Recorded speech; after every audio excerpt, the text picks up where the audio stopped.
This podcast is recorded on stolen and unceded Aboriginal land. We acknowledge the First Nations and elders of this country and join their calls for justice. Always was, always will be Aboriginal land.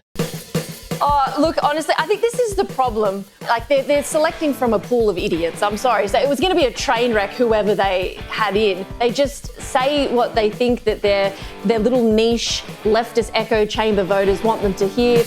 We're stuck with the hosts of Chapo Shithouse podcast. Serious danger to Australia. What your voice? Yeah, I pushed the button to hide myself before we started recording, but that's not what we do when I'm on the show. All right, it's the boys. It's the lads. Alphas. Yay. Yay. Screw Just you and me, everyone. lads. No girls allowed on Serious Danger, podcast about green politics in Australia. It is not an official Greens Party podcast. It is produced by Michael the Griff Griffin. It's Emerald's week off, but he's here now on microphone chatting to us. Hello, the Griff. Hi. G'day. It's pretty exciting today with Larissa on. We just recorded that. That was pretty cool. Pretty exciting indeed. Yes. Emerald, of course, devastated that she could not join us, but we're trying to, stick to this idea of us having weeks off every now and again so that we can maintain our lives outside of Serious Danger and the Greens. And it means that I got to have a one-on-one chat with the new leader of the party, Larissa freaking Waters, Emerald's crush, recently elected the head of the party, and she's very busy. She has to go talk to Sky News on the same day that we're recording, so whatever. But we got we've got a fair bit of time about it, which was great. But how are you? I figured we hadn't actually had you on mic since the election as such, and I'd be fascinated to hear about what you think of everything. Yeah, I've had lots of big feelings and thoughts whilst you've been recording. Well, I don't know. I mean, obviously, it was a tactical error of Max to join that motorcycle gang, kind of backfired. And the Sunday Shot podcast, I'm quite a fan of it, and I think it's the most recent episode. It's so similar to us. It's got like Leo and Rachel Withers, and we're on this episode. But I think it's is it Alex Fein, from Redridge? Oh yes, and yes. She went into a lot of detail about, like, she pretty much laid out almost like a manifesto of what went wrong with the Greens. Wow. And she didn't get to how to fix it, but she kind of put everything else in play. And obviously the attacks from Advance and the media and everything. And there's this idea that she basically said it as basically just a sort of a fact that the Greens and the media just aren't a thing anymore. Well, it can't be a thing. Like, the media and the Greens are going to be, the media is always going to be the enemy of the Greens. There's no help. There's no change. But she says the good news is that the media is dying. So it's all I don't really know how that's going to work, but I like Larissa. I think she'd be a great leader. I like that the Brisbane Greensland might, for better or worse, take over a little bit. I don't know if that's going to piss people off. We'll see. Well, it's fine. I tried so hard to get a audio clip going of Max Chandler Mather being Frank Grimes last week or the week before, and I couldn't get the joke to work. You know? Yes. My name is Frank Grimes. Good heavens! This is a palace!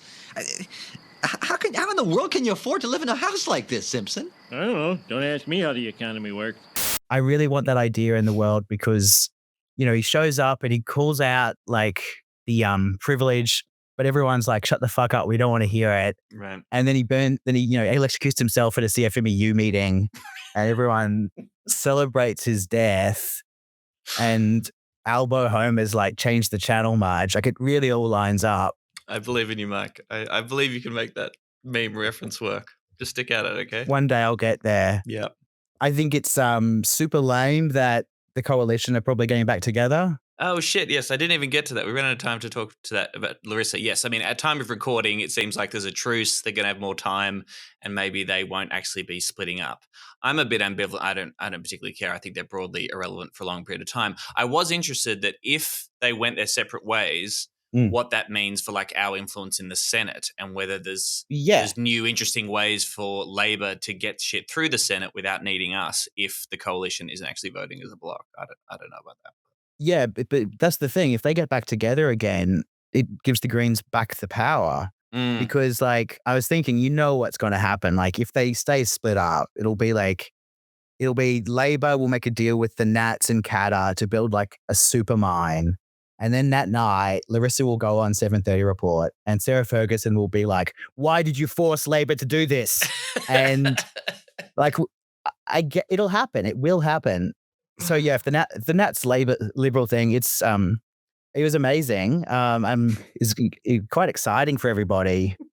But like, that's the other thing. One of my other big things I wanted to say is every fight that we have with people online or, they all say that Labor aren't good enough. Like all the Labor supporters, they all say like, oh, I wish we could go. Of course, Labor should go further. In a perfect world, we'd go further. And it's like, what the fuck is this if not a perfect world? How much more perfect could this be? Like, imagine if Gough Whitlam had 11 Green senators to back him. Right. Like, because we know that Whitlam used to give, free tips to the Greens after he retired. That's right, yes. Greens are the party of Whitlam now. And Labor could kill the Greens so easily. Like 50-cent fares in Queensland, I think were the best for public transport from Stephen Miles and Queensland Labor. I think are like the best thing that's happened in politics, like in a generation. And doing the 50-cent fares in Queensland got them South Brisbane back, managed to kill off Amy McMahon and get Jackie Trad's seat back. So doing cool shit wins them back Green seats. And if they want to win the Senate back, they shouldn't try and win over the fucking Liberals. They should try and destroy the Greens. And the way to destroy the Greens is by doing cool progressive shit, make the Greens irrelevant, and we can fucking quit this podcast.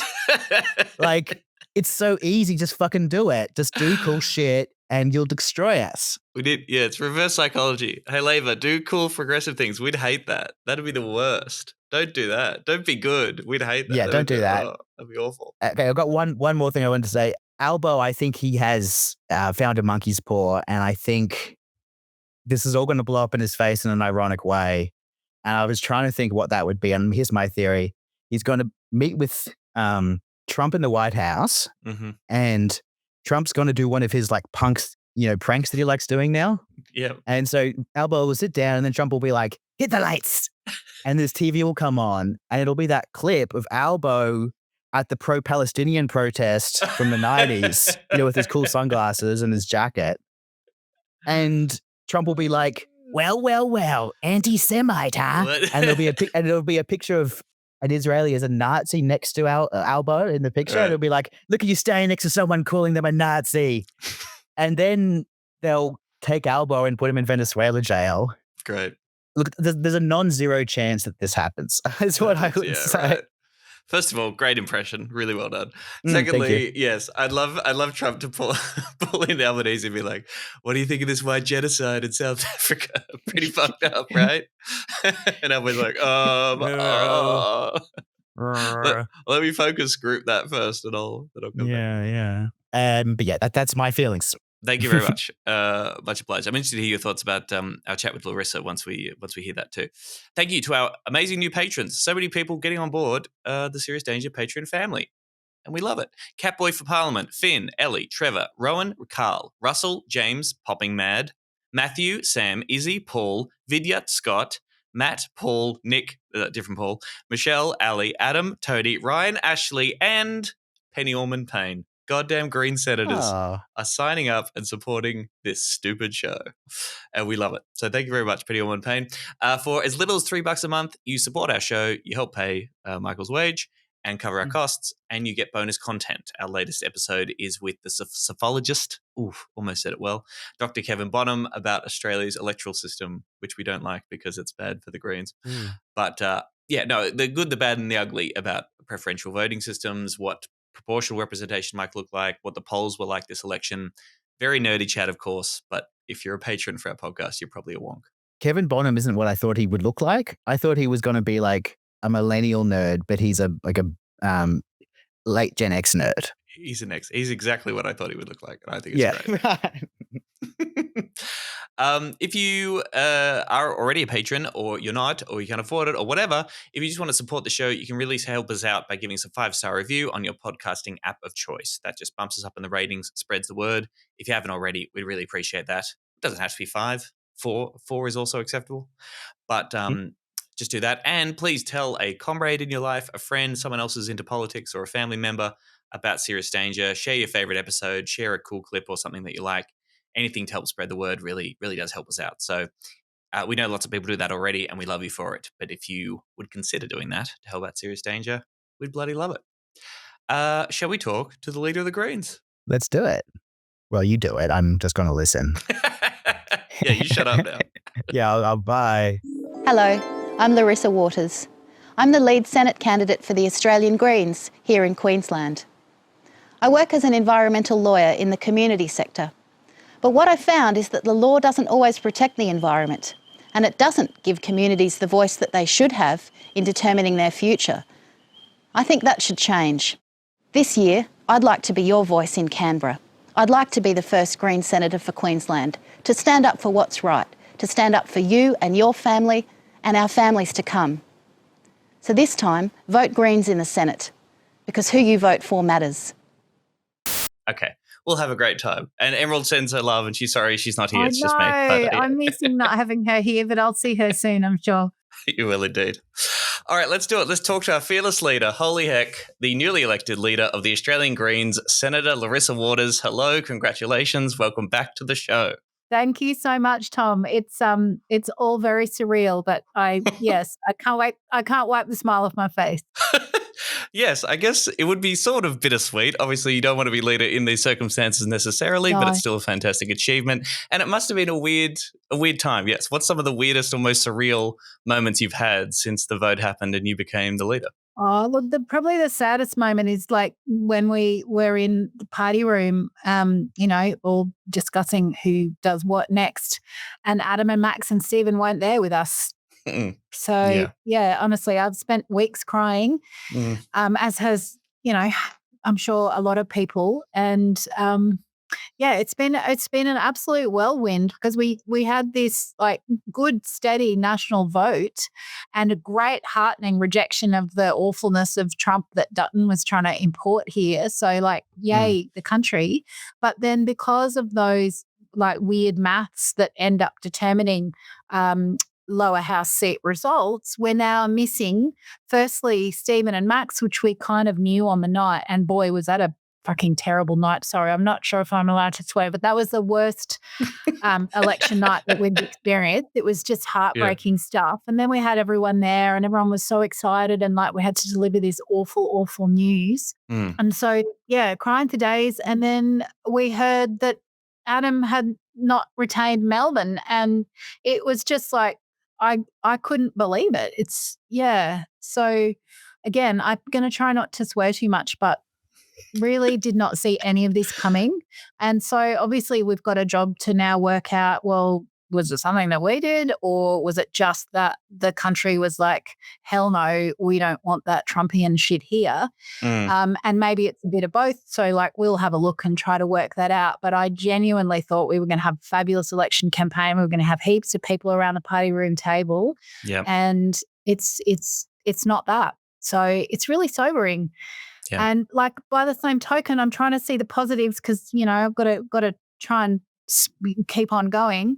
And we are in sole balance of power in the Senate. And so the government really does have to take us seriously now and work with us, or work with the Liberals/Liberal Nationals /Liberals/Liberal Nationals once they work out what math they're doing. It could be really good. Like despite the real heartbreak of the beginning, we could get shit done. We could be helping folk and helping the planet. Or we might just see yet more kind of beige tinkering if the re-elected government wants to just, continue on business as usual and work with the Liberals. Do more of the same. Yep. Mixed emotions. I want to ask you about the election, and I want to ask about, the fights next in this next parliamentary term. But just staying on your leadership for a moment, why did you decide to put your hand up for the role? Why did you want to run or put yourself forward to your colleagues to be the next leader of the Australian Greens? Yeah, that's a tougher question than you'd imagine, Tom. I've never really wanted to be at the helm. I quite like being second in charge, if the truth be known. And I really loved being deputy leader under Richard and working really closely with Christine, and really loved being leader in the Senate to Adam's leadership, because, you can have an involvement in all the key decisions, but you don't have that enormous weight of responsibility. So I'm being a bit honest there. That's not my favorite bit, feeling the weight of the world on your shoulders. But I'm really proud that we've got a super strong team in that room. Like, they're all just fierce, incredible people that are working so hard, and they're all really good. And so I guess I have to see it less about me, because this helps me deal with the stress of it, and see it as, look, I'm just one person that the team has picked to be at the helm, but we're all going to be doing it collectively together. And that's what I hope we will be able to achieve, because I'm not into that presidential stuff, that kind of focus on one person. It's not at all the one person. It's the team, it's the members who've written the policies, and it's how we conduct ourselves. So that's a really long-winded answer to your perfectly sensible question. And so I guess the reason is I want us to do well. I want us to rebuild. It feels like this is a pretty crucial time for us after we've just held our vote, yes, but lost people. We can't go backwards, or it's going to be really hard for us to continue to fight for the planet and the community in future. So I want to give us the best shot of trying to just win back any folk that we might have lost, appeal to new folk, like just do what we can to be authentically who we are, which is here to help. I know Kevin 07 pioneered that, but, wrong kind of help do. We are genuinely here to help. And yeah, it's a delicate time. So I just want to try and harness the team, bring us together, have us focus outwards, and have us remember what it is that we're here to work on, which is, fixing the problems that people face and protecting this beautiful world that we share. Yeah. Well, that's great. And can I say, I, as a member, I think Emerald would feel the same. I think lots of people have breathed a sigh of relief since taking on this role. Your steadfast commitment to the principles that guide the Greens and what we're about, and not shirking away from that. I think David Shoebridge wrote a fantastic piece for Green Agenda about what we're fighting for, and we're not giving up on that stuff at all. We're not shrinking, we're not blinking on this stuff, because we believe in it, and that's what we're fighting for. And I think a lot of people are very relieved that that's the case. And that's no shade to the other people who were potentially in contention for the leadership, but yeah, I think that was just a concern that a lot of people had. So thank you for that. You're welcome. Last question on the leadership, and I have to ask this because Emerald and I are very open about it. We talk about it a lot. We would like to see an Australian Greens in which the leadership position is democratically decided by the membership. We know we've had these debates within the party, but particularly in a moment like after this election, it feels like a great chance for us as a party to have an open debate about where the party's going, the direction, and who should lead it. And again, no shade on you. I think you do very well in a membership vote. But I have to ask, what is your position on the democratic election of the Greens leadership, and where do you think that debate is going? Well, look, I have a lot of sympathy for your and Emerald's view, and I know we went through a process, and there was a bit of there was a real upswell on this issue about 5 or so years ago, and we did actually ask the members, well, what do you want? Do you reckon it should be a complete member-only selection? Should it be just party room selecting as it is at the moment, or should it be some mix of both, some proportion where everybody gets to have some input? And I mean, in all honesty, that was my preferred approach, that we have input from both. But the party said, actually, we don't want to change it. There was folk who did, but that wasn't the majority of the people that ended up contributing to that outcome, if you can bear with my waffliness there. So look, it's something that I'm not closed off to, but your point about making sure that the members are heard and that the direction of the party is kind of socialised, that's a collective decision, I think we can do that irrespective of how we select the leader. And that's my hope, that people do still feel empowered, and that, I'm encouraging them to make sure that they're comfortable with the directions that we're taking, and to set that approach and that agenda collectively. So yeah, I hope that answers your question. No, it does. And as I think I mentioned last week, it's important to note that just because you're the leader now, it's not like you can click your fingers and change that, right? We still need the democratic process within the party if we wanted to change that particular part, that particular system. quite an irony. Yes. Yes. Shouldn't be up to me to make that decision because, the members should have input into how we then make that decision. Absolutely. Yeah. All right, cool. Well, that fight continues from our point of view, but thank you for answering that. I appreciate it. So let's come back to the election. And you kind of touched on it there, but yes, I'd love to hear your read. What does the 2025 election tell us? Yes, good for the country. Fantastic to reject Dutton and Trumpism. Yeah. Thumbs up to that. Yay. More progressive than ever. Thumbs up, thumbs up, thumbs up. But for the Greens Party, while it is in nowhere near the wipeout or the nightmare that we're being told it is by some sections of the media and our political opponents, things did not go as well as we would like them to. So what's your read on the 2025 election result and what it means for the Greens? Yeah, look, it's a real mixed bag, Tom, and you've touched on some of it already. And what we'll do now is have a proper election review and draw on the wisdom and expertise of, every person and their dog to try and answer that question. With what we know right now and what my own personal take is, if you look at the primary votes of the parties, actually, we were steady. Yeah. Very, very close to steady. Labor only actually went up marginally a bit. And, the Teal vote is there too. But the biggest change, obviously, was the big tanking in the Liberal National vote. So whilst that's resulted in a whole lot of seats for Labor, I think they'll need to be careful that they don't strut about like peacocks too much because actually their primary vote really didn't go up that much. And that's just how our, the quirks of our electoral system that mean that they're now, got a vast majority in the House. So I reckon we need to analyse the results with that in mind and look at what really was the response to people's policy offerings. And I think the fact that our vote held up when we actually had quite a lot of guns turned on us, I shouldn't use that phrase, but quite a lot of folk keen to try to, hasten our demise more than ever before. And even against that, we held our vote. And so I think that is, in fact, quite a good endorsement of our policy approach. And I personally think our policy approach is great. I think we have all of the elements there. And we'll certainly keep working for dental into Medicare, for, free childcare, making sure everyone's got a roof over their head, and environmental laws that, like shock horror, actually protect the environment.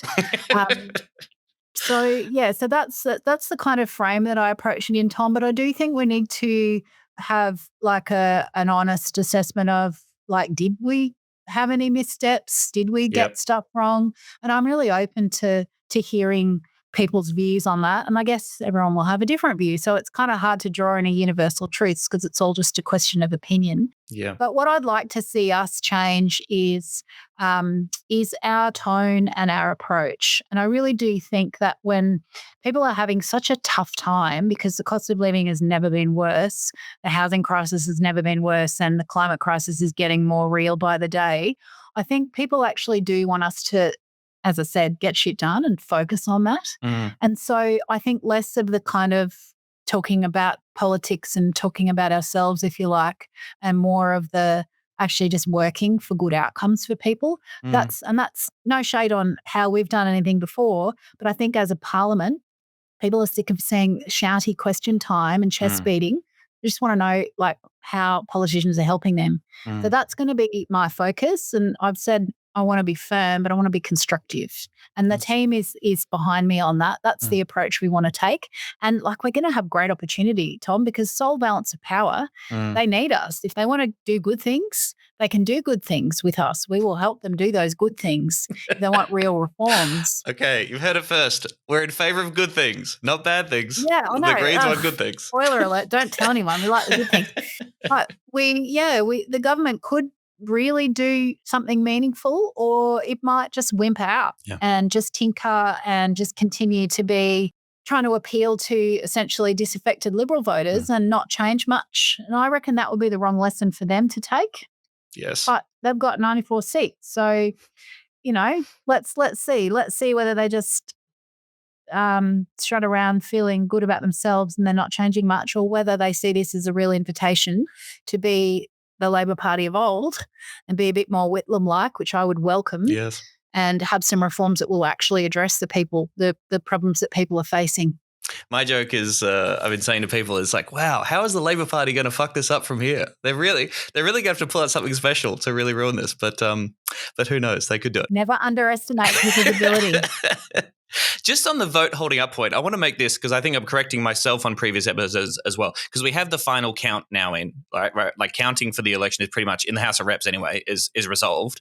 And there is literally a 0% swing when it comes to the Greens vote. Okay, we were talking for a long time, small swing against us. No, the swing in 2025 for the Greens national vote is 0.0%, according to the ABC website. Yeah. So in 2022, 1.7 million people voted Greens. In 2025, 1.89 million people voted for the Greens. And yes, once you factor in the advance attacks, that's actually really not too bad. This, I don't think this is cope. I really think this is, a clear and honest assessment of the forces that were up against us and how we actually did.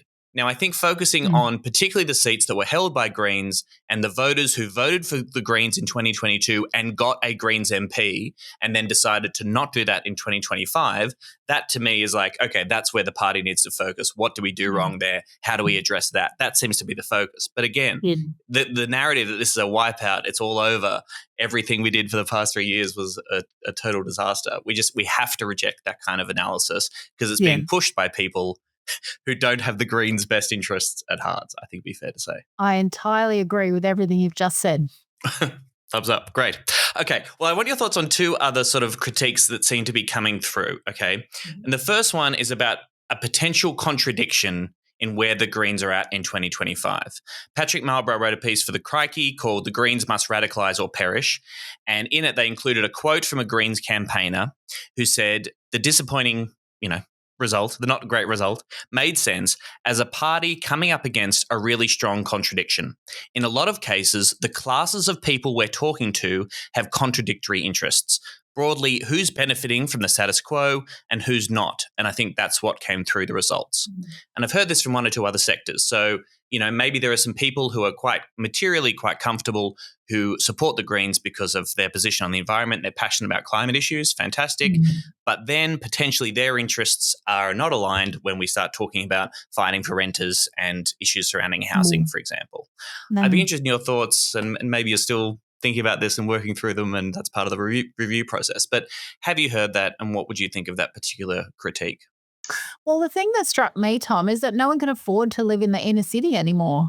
But maybe that explains why the only folk who can afford to live in the seats of, say, Brisbane and Griffith, which we used to hold, they are probably less financially distressed than your ordinary person who's had to move out to that outer suburban ring or even further afield. Right. So I think there is some element of truth in what that commentator or that person who said that thing has to say. And I do think that's a bit of a juggle for us because we are shamelessly pro-climate action, and that can appeal to people no matter what their financial circumstance is. But we're also shamelessly about stopping inequality and making sure that everyone's got their basic needs met. And, I mean, I don't know why anyone would have a problem with that.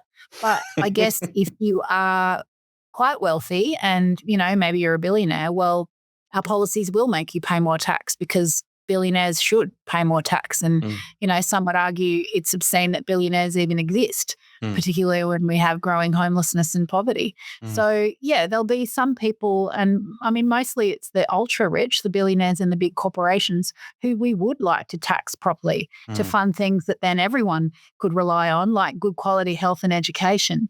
And, that makes sense to me. But I think that's often very easily weaponized and distorted. And perhaps some of those folk thought that, we were out to get them. I don't really know. That's why we're doing a review, Tom, to work out what were the barriers and, can we address those barriers in a way that doesn't compromise what it is that we stand for and what our underpinnings and our philosophy is. I mean, not everyone's going to vote for us. Yep. Silly people. They totally all could. But, it's annoying, isn't it? Think about what are you going to do? What are you going to do, Larissa Waters, to make sure that everyone votes for us? Every single person. Oh, don't tempt me with a good time. Yeah.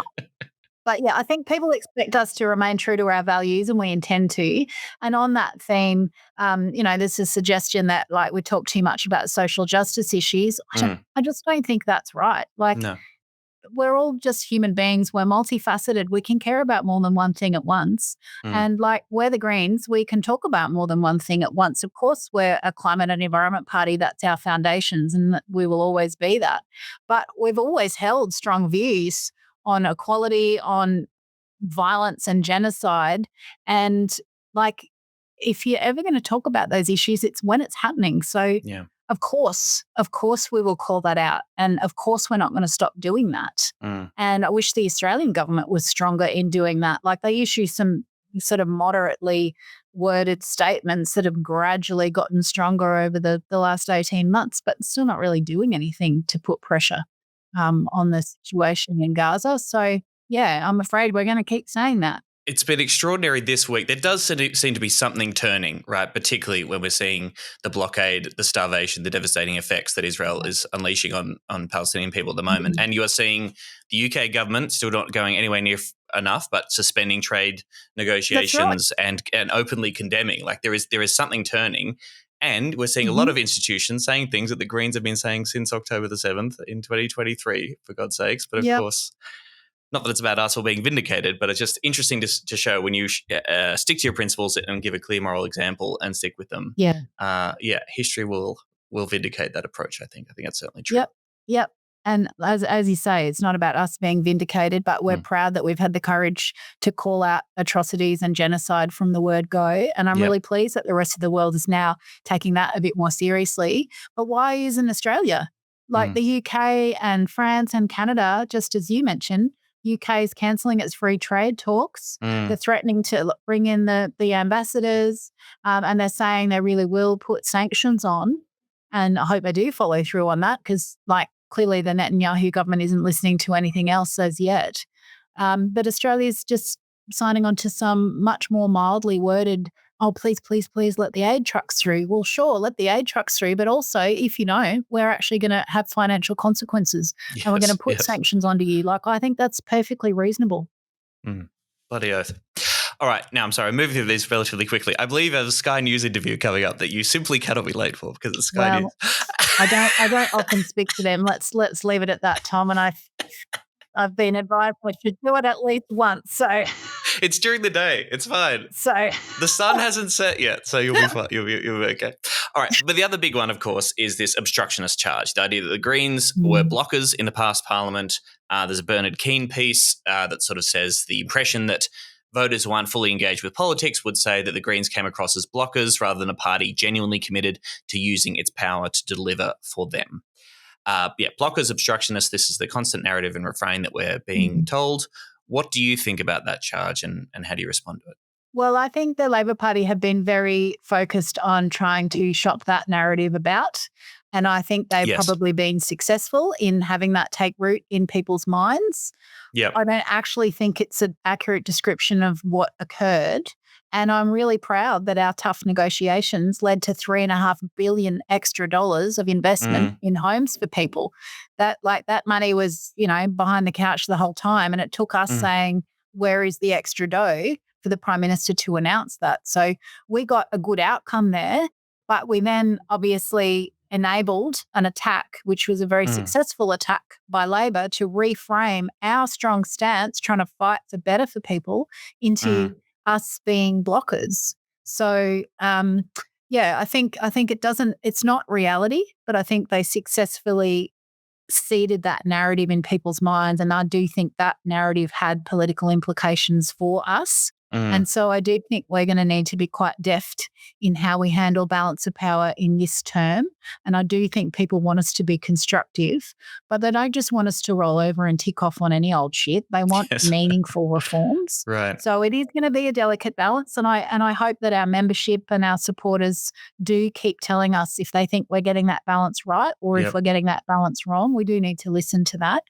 But yeah, I just think it's probably a product of the Labor Party being quite clever political operatives and having a bigger megaphone and sort of rewriting history. Yeah. Yeah, I mean, I guess on the show, me and Emerald, our response to all this was always, it's not true. It's not true. Look, we did pass the bills. These are the concessions we won. The truth, the truth, the truth. And after a while you go, hang on, maybe politics isn't always about the truth and perception is a massive factor, right? So whether you like it or not, there's the perception. That's a political problem to deal with. Yeah, I think that's right. That's right. Yeah. At the same time, I mean, we have balance of power in the Senate into this new term. And in order for us to wield any power whatsoever, the option of delaying or voting no, like, has to be there, right? Like, that has to be part of wielding your power in the parliament. Otherwise, of course, why would anyone negotiate with you when they know that you're just going to, as you say, potentially roll over and just sign off on whatever they're presenting, you know? Like, when we say we will work with the government, we mean let's negotiate to improve this legislation to address the problem you're trying to address. When Labor says work with us, they mean vote for this bill exactly as it's presented, or as Albanese is telling us, get out of the way. Yes, whatever Labor wants, that's it, right? Like, so this conflict is inevitable. Yeah.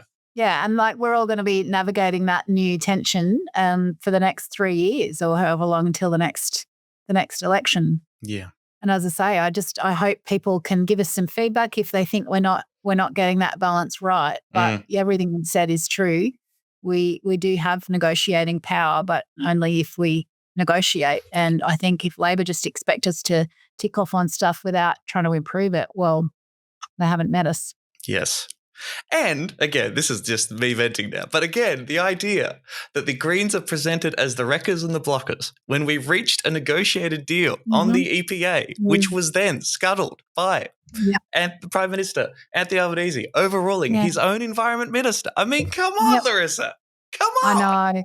They're master manipulators of the narrative, you know, credit to them for that devious task.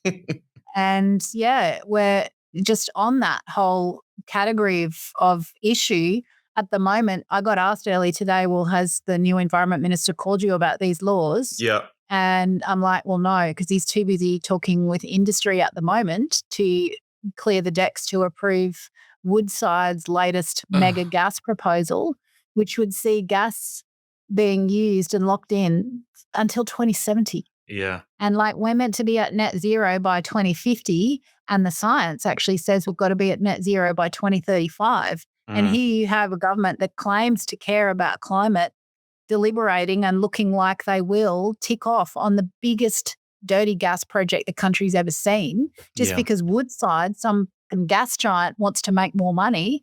And at the very same time, the Hunter Valley is being flooded and 4 people have already lost their lives thanks to this climate turbocharged natural disaster. We're seeing floods and fires and droughts. Like, there is a link there, and it's not escaping our notice that those two things are happening at the very same time. So no, he hasn't picked up the phone to talk about the laws yet because he's too busy using them while they're broken to tick off on a mega gas project. Yeah.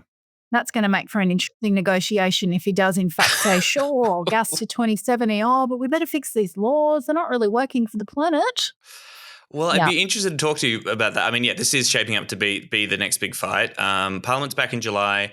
Murray Watt, as you said, in WA, meeting with mining executives. He didn't meet with Greenpeace or traditional owners, as I understand it, so that's kind of weird. Imagine. But yes, Northwest Shelf, this is Woodside. I'm not sure how many donations those groups make. Yes.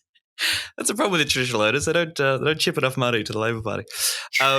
The expansion is out to 2070. This is a carbon bomb. It'd be 4.3 million tonnes of CO2 emissions. Woodside doesn't count Scope 3 emissions from this project as well, so it's fantastic.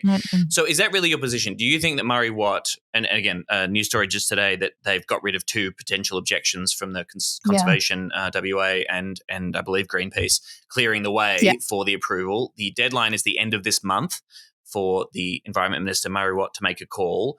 Is that your belief? Do you think that they are getting ready to say yes to this project? Oh, look, I bloody well hope not. But I just, when you're just meeting with industry and you're having coffee with Roger Cook, who was the one, as you say, who basically hassled the Prime Minister to come and cancel the arrangement that the Greens had reached with Tony Plibersek, the last Environment Minister, like, the signs are not looking good. I'll have to remain an eternal optimist, but the signs are not looking good. So what the big environment groups heard, like, about 24 hours ago now, was that their request for the minister to not just look at the gas processing facility approval, but to think about what gas fields would feed that new expanded gas processing facility, namely the Kimberley, so fracking in the Kimberley and drilling in Scott Reef, really mega diverse, gorgeous offshore place where like whales and turtles migrate past, and it's got First Nation significance, as of course everywhere does in this country, but in particular that reef. So the environment groups are like, no, don't just look at the facility, look at what you're going to unlock. Look at this carbon bomb that you will then enable. And if you don't have the gas processing facilities, well, maybe those 2 other new gas fields might be less likely to be opened up. And the minister's just like, nah, mate, I'm just going to look at this little bit here. I'm not going to think about what it would unlock. Now, I hope that one of those groups challenges that in court, because I reckon that would be a fascinating court case.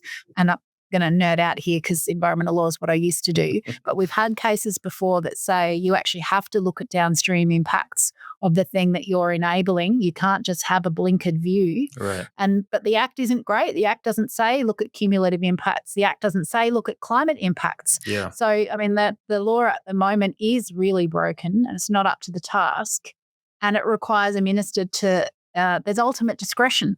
Even if the minister's got all the information that this project is fucking terrible, the minister can still say, well, I'm going to approve it regardless. And the law doesn't stop them from doing that. So many things need fixing with that Act. And it boggles the mind that this re-elected government that just got what they say is a big mandate, even though the primary vote didn't really change that much, would be ticking off on fossil fuels out to 2070. And the other outrageous thing is that Dutton said he was going to fast track approval for this project in 30 days. And it's at like 20 days now. So it looks like Labor might tick off on a carbon bomb faster than even Peter Dutton was going to. Now, I reckon the Australian public are not expecting that and didn't vote for that and will be outraged by that. So we will see if they want to cast the die this early in their second term and then claim that they care about the climate, like they're going to lose all credibility if they try to do that. And if the Greens call that out and do something about it, if we return to our environmental roots, as we've been told to do, as we go back to being the party of Bob Brown, whatever the hell they're arguing, if we refocus on climate, which we're told from some quarters, that's exactly what we do. That's what we've become focused on too many other issues over the past 3 years. But if we take a fight to this, exactly the same people will hate us just as much, right? Like they will just call it back because they're funded by exactly the same interests and they don't want the Greens to be anything other than just gone, okay? Like there is no good advice that they're giving us because we're challenging fossil fuel dominance and the rapacious nature of capitalism and the way it's destroying our natural environment. We're not taking their advice anyway, so they can just like have their opinions to themselves. But yeah, it's not going to make any difference to what we do. And like the massive lols are, they hated us when Bob led us.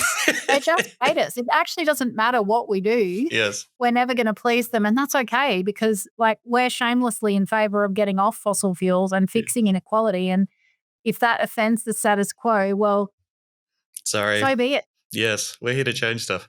All right, you have to go.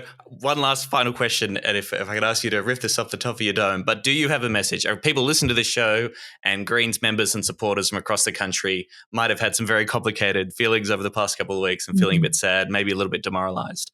You're our new leader. We're very happy about that here at Serious Danger, and we congratulate you again. What do you want to say to folks who are feeling a little bit down at the moment or who are wondering about what the rest of the fight looks like? I want to say, please keep the hope alive because when good people give up on change, then all of the awful things happen unimpeded. And that's a really clumsy way of phrasing it. But I know we've had some losses and we really miss our boys.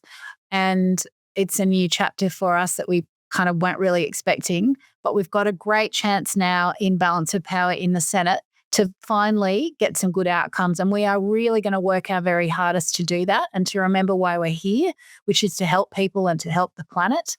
And we need all of you to keep that pressure up on the government and to keep that hope up for better and demand better. Otherwise, it'll just be the continued blancmange, beige, status quo outcomes that's wrecking the country and making people's lives harder. I don't know how inspirational that is, but that's how I feel. It was great. Like, as always, it's a collective effort. Like we're all in this together. It's not just, the job of the Greens team in the Senate and the House to fix things. It's all of us demanding better from our political representatives. And that's the only way the world's going to improve. So be proud of your strong hearts and use them. There is no alternative as far as I can see. Thank you very much, Larissa, for your time. We know you're very busy. Congrats again on being leader. Thanks for being on the show. And yes, best of luck. All God's strength to you. And keep up the great work. We love Serious Danger. Thank you very much. I'm the head of, I've got the portfolio of podcasting. Yeah, that's me. All right. So just burn out, man. As he said, we're not the fucking story here. They're using us as a scapegoat, not to talk about the real fucking issue. I don't need to explain that to you, cunts. So I appreciate you all coming. Free Palestine.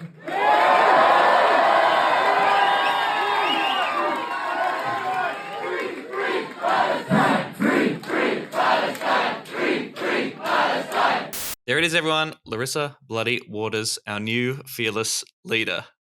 Adam Band is dead. Long live Adam Band. Gosh. And now Larissa Waters is on board. I would love to get Adam back on the show at some point to reflect on everything, but I'm sure he's taking some time out at the moment. It's odd to me to hear people like you and other people I've heard saying that Larissa Waters has a low profile, which is weird because as a Brisbane Queenslander, I can't think of too many politicians with a higher profile almost. And so it's interesting. So it is, I'm not saying that you're wrong. I'm just saying that's what it's like in Brisbane. But I guess it is she is a Queensland senator after all.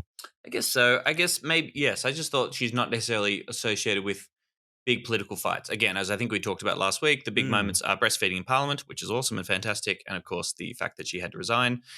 Her legacy as an environmental defender. And it was a point, I think Emerald made a good point that, she stepped back over that last term that once they had lower house MPs. Sure. Yes. For a while, she was the sole Queensland Greens at the federal level.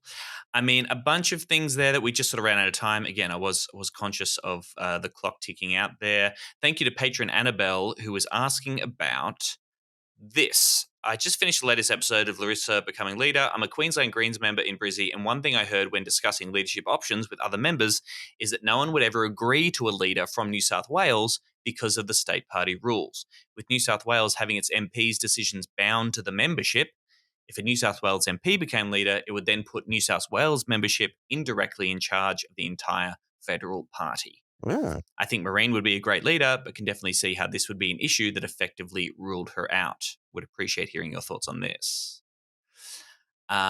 Interesting. That's juicy. I didn't know that. I mean, I should have. Yes, I'm sorry. I was just sort of conscious of time, didn't get a chance to put that to Larissa, and potentially she might have given us maybe a very diplomatic politician's answer there. It's an interesting one. Obviously, the biggest blow up in the party room in recent memory is when Lee Rhiannon, could not find herself to reach a consensus position with the rest of the Greens party room because, as she saw it, she was bound by New South Wales Greens policy when it comes to education stuff. It's potentially a factor. And of course, New South Wales Greens don't have a state party leader as well, which is also interesting. So how does that work? Do they do actual votes on, they couldn't do a vote on every single bill, but it's just they have to sort of decide that it matches near enough the party platform? How does it? Yeah, I mean, again, the limits of my ignorance here, but my understanding is New South Wales Greens members are much more involved in the development of policy, and there are much more, there's a lot of consultation between MPs and the membership in New South Wales. And literally, if something controversial comes up in Parliament, you're going back to the membership and trying to canvass opinions and trying to help that inform where you're at. I mean, with policy, as Lee Rhiannon saw it on Gonski, she's like, I'm bound by this policy. Well, what do you think that's a good thing? I think it is a good thing. Yes, I really do. Now, it would have to work differently because as a federal senator, you're also talking about federal policies, which so you should, in theory, be bound and accountable to all the membership. But of course, also things come up into Parliament that aren't necessarily covered by a member-informed position. Look, there are probably some people more involved with the party listen to this going, Tom has absolutely no idea what the fuck he's talking about, and we should schedule some time to do that. I think it would be a great episode and an interesting conversation around how does the Greens come up with policy? How involved are members in that stuff? Because I'll be honest, I'm ignorant on a lot of that stuff. Well, because from in a major party sense, the Lib Lab, like policy comes from like you sit in the cabinet and then like you get an email from like a mysterious unelected person who says, you now have to believe this. And the cabinet that gets told what to believe, whenever they say that, the cabinet's been informed, it's like, well, where the fuck is it actually coming from? If not the cabinet. Well, again, we should differentiate. The cabinet obviously deals with, like, if there's a national crisis of some kind. You know, the cabinet is the executive, like, have to deal with governing the country, which can be in a different lane than actual policy and legislation. I'm referring to when, you'll see articles where it'll be like, there's a new bill and Albo's going to introduce that bill to cabinet later today. Sure. Or Well, no, Labor has a great process where members get involved and they decide on the policy platform, and then that platform is completely disregarded whenever it gets politically inconvenient. Well, yeah, that's their system. I don't understand. Like, I've got a few friends, old friends who are, some of them are relatively high up in Labor, more embarrassing enough, considering where I am. But I know their politics, and it is identical to mine. And they're all the fucking same as us. Like one of my friends who's quite high up in Labor was so outspoken about Zionists, and it's like, how do you genuinely? How do you do it? How do you? I know that you love the West Wing and you love Hamilton and it's cool and the light on the hill, but I just don't believe in change from within as a political strategy, I guess. And the Labor cabinet doesn't believe in it. Albo doesn't believe in it. And he respects strength, and strength is the only way to get anywhere. But it's just so wild to me that I have friends who are big, in Lean, and every year they go along and they vote in Lean. And it doesn't seem to dull their spirits. That's what kind of baffles me. It's like you love Harry Potter and you killed Voldemort. Voldemort's dead. But when they killed Voldemort, they weren't like, oh, we can't leave the Death Eaters behind. They're like, we can't be too bold because we got to love Death Eater votes and we don't want to lose the Death Eaters. I'm just baffled that so many talented people I know, so many capable people I know, their life's work has been compromised, and this is the best it's ever going to be, the best it'll ever be for Labor. And if not now, when? This is the perfect moment. Yep. So, but you know what? Maybe I'm being a doomer. Maybe that's all about to happen. That's all happening over the next few months, Well, I believe that Murray Watt is meeting with the members of Lean to discuss the Northwest Shelf expansion. So I'll be very interested to see how that all goes. I want to be. I don't know. I want to be wrong. Well, that's like I was saying before with the 50-cent fares and killing off, Amy McMahon. If Labor wants to be the Greens, they're welcome to it, because it's annoying being the Greens. It sucks being the Greens, and it'd be much better if Labor could just do it for us. If they'd stop being such cunts about it and just. They want Medicare. They want Medicare to have dental, and they all need to go and see a psych, just like we all do. Jesus. They want this shit, and they've 4D'd to chest themselves into this shitty. Anyway, sorry. I've got a lot to say, apparently. There you go. There's your social clip for this week. Just you saying it's annoying being the Greens. All right, we should wrap it up. We'll put in the show copy a link to David Shoebridge's piece for Green Agenda, which is fantastic, I think, very inspiring. Our good friend Jonathan Sriranganathan also wrote a long blog piece that's definitely worth a look about the vibes that the Greens are giving off, this contradiction between being painted as too extreme, but then also trying to be part of the establishment and stuff. Some really interesting thoughts in there. So if, like us, you're going through and you're thinking about what's happening, what happened in the election, where the party's going, some good reading there for you in the show notes. And I'll chuck in the one of that Sunday shot with Alex from Redridge that I was talking about earlier. I don't support linking to other podcasts. I think they're our enemies and our competition. We should destroy them. But if you want to do that, then you're in charge of that. So whatever. Okay. We'll see what happens. Yeah. Like and subscribe to the show. Sign up on Patron, patreon.com/SeriousDangerAU. We'll catch you next week. Emerald will be back. Thank you, the Griff. Thank you, everybody. Good night. Good night. Serious danger, Australia.